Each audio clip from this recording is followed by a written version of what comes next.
But we've seen crazier comebacks in StarCraft 2, and if there's a time where Sen starts his comeback train, it's right now. Has to be right now. Has to be. What? I can't imagine Sen not at NASL Finals.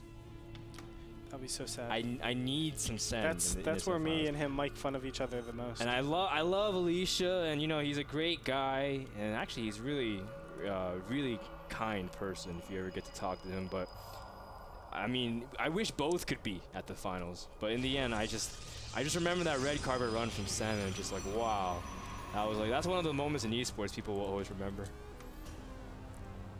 I have to agree 100%. I mean, that was awesome. That was freaking awesome. And you know what is awesome?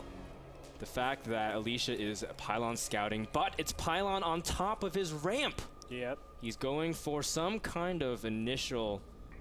well, actually, he could still technically put a pylon on the low ground and expand on the Nexus down the low ground anyways, kind of like Sase does. But the way he's making it geared up looks like he's going to gateway expand of some kind. And that's kind of cool. We haven't seen that in a long time. I think I like this style the most.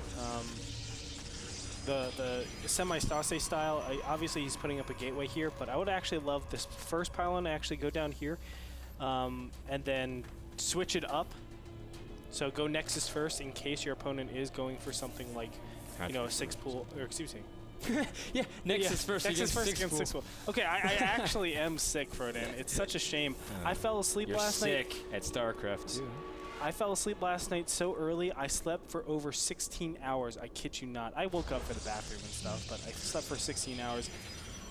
So I apologize a little bit, everybody, but you know, that won't keep me away from StarCraft. I love these two players, and I love these games.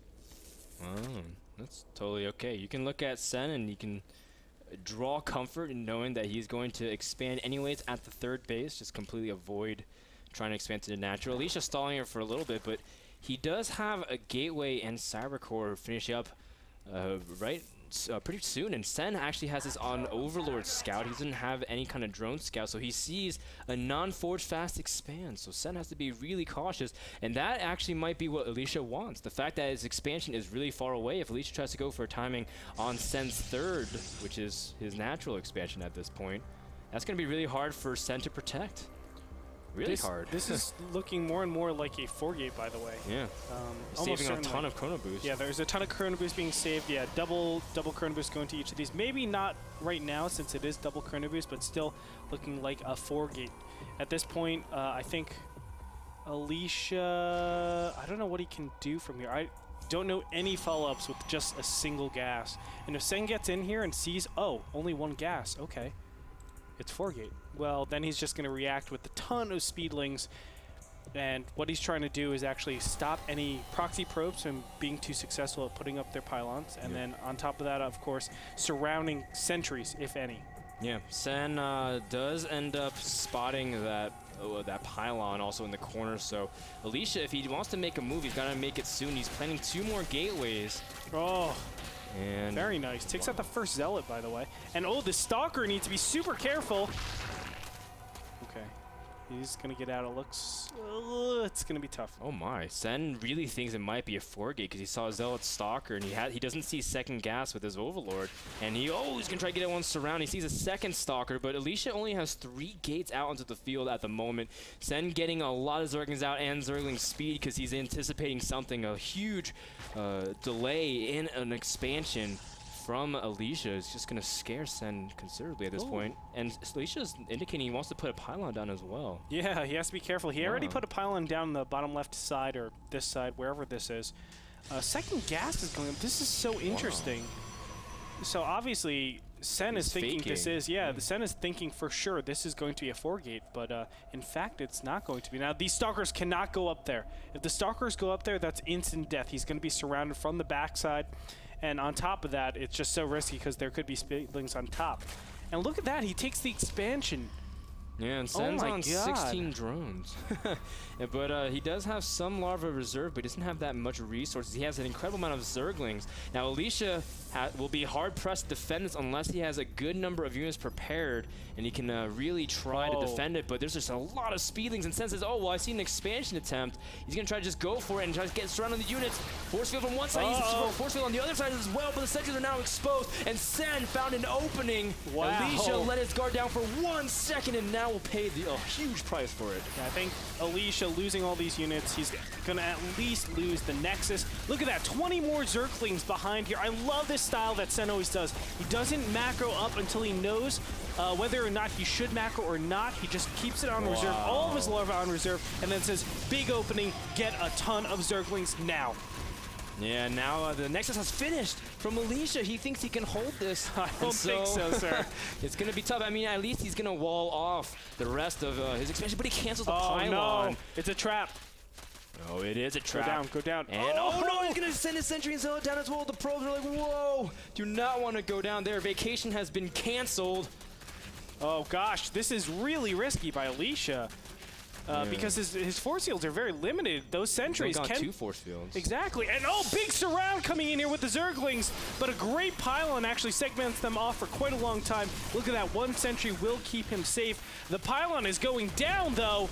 And he's going to be forced to use another force field if you want to hold this off. Sen really pressing in here, wants to finish off Alicia, but he's droning back at home, finally realizing he's going to have a pretty big advantage. Some probes were killed in that exchange as well. Sen managed to kill 4 and really just keeping... a big force field, though, from Alicia, and he should be able to deal with the rest of these Zerglings. And if Sen kept those Zerglings, imagine the amount of pressure he could have kept onto that expansion, but... finally, Sen has been released from his time. And those Zerglings, they'll never look at the world the same. And look at this. Roach Warren is on the way currently for Sen. I think this pressure is correct. You want to keep up the pressure in that, you know your opponent is so gas-starved. Off of only 2 gases, your intake is only, 240 gas per minute? That's 2 sentries per minute. Or at most 4 stalkers. How many, stalkers can you actually get up in this time? What can you really do with that by the time I get my roaches off of 2 base economy, off of 2 gases? There's so many roaches that'll be just bearing down, shoving stuff down his throat. I don't think Alicia is going to be able to stop this. Especially with Giselle Sentry, roaches are phenomenal against them, especially in low amount of numbers. And we see Alicia going for hallucination. He wants to scout his opponent of some sort, needs to know what he's up to. But Alicia's just so far behind at this point just because he hasn't really been able to have that gas flexibility to do anything except turtle up with sentries.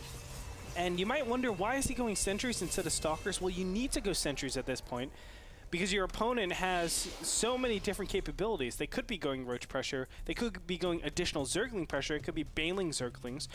So the sentries are almost forced at this position. He has to go those sentries just to be able to manage everything. Then he can switch over to stalkers. Unfortunately, the question is it going to be enough stuff? Is it going to be enough sentries, enough stalkers? And that I'm probably going to say no, Frodo.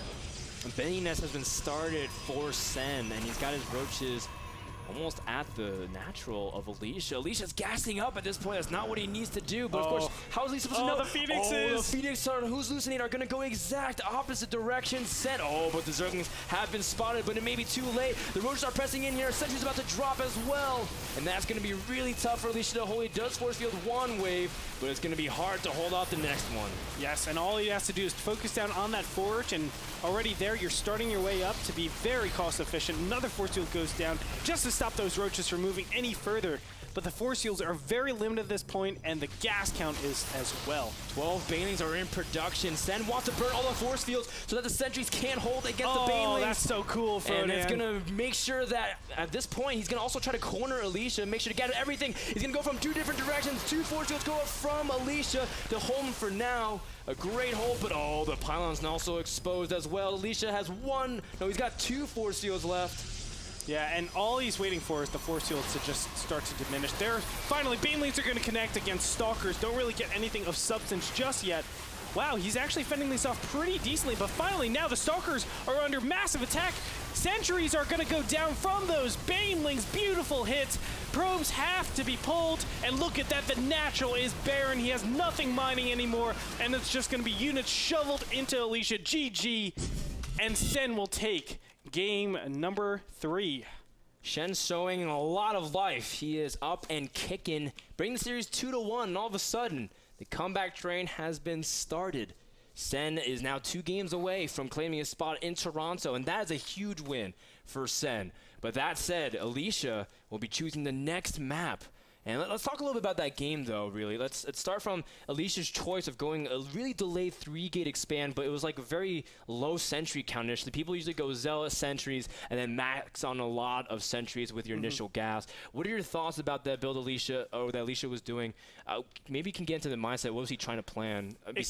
Was he faking a 4-gate trying to get a lot of units out? Okay, so he's game point. He has the ability to be very variable, but right now he's shown only 2-base play. I think what he's trying to do is say, Sen, be careful, I'm capable of this 1-base play, but more importantly, I think he was just trying to get a build order win right away. I don't think we should put too much emphasis on strategy, because it seems like Alicia was like, you love drones, let me punish you right away, and hopefully you're going to assume I just do a gateway expand. He was just trying to get a quick win. It was considered a cheese. I don't think it was too far away from Alicia's style, as we've seen from Game 1 and Game 2.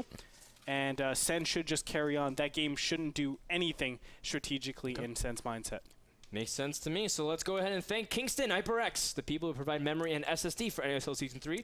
Check them out at kingston.com. We'll be back with game number 4 between Sen and Alicia. Again, Sen's back is against the wall, but we have a lot of faith in our Taiwanese Zerg. Can he make the comeback? Will Alicia, Korean Protoss, may be the first to make it to the NASL Finals in Toronto? We'll find out after this commercial.